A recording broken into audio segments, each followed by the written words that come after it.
Kasi pero sa series na to, so ito yung pinaka-experience ko, sobrang ganda naman ng series kasi talagang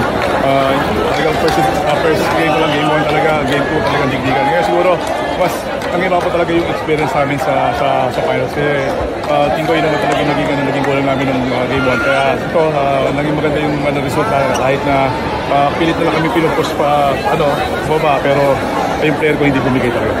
Coach, yun nga. So ito ba yung masasabi yung pinakamahirap na naging series na ito sa nakaraan? And ano lang masasabi mo sa naging laban yun at nakompleto yung fight yun?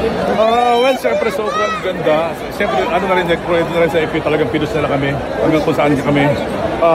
Sa akin lang sabi, parang credit sa mga players ko talaga na mula day 1 talaga hanggang pilos ng sarili nila hanggang sa makuha namin itong fight na to. Sobrang thankful lang talaga ako. Hindi lang din sa sarili ko. Siyempre, itong game na to, inaali ko sa kapatid ko nung namatay nung nakarang araw na sa kanya itong game to. Kasi alam ko na mas natutuwa sa akin na nakita nila sa dito. Coach, ang daming pagsubok person sa team sa inyo ngayong season. Kaya gano'n ka-special lang na natapos ito? Sobrang special kasi yun nga, mga struggle namin, hindi lang talaga sa laro namin, hindi kung sa labas din.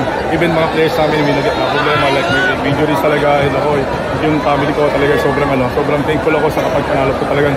Siguro, kasama talaga ito yung pinakamaganda sa naging career ko sa championship pagdating sa highway.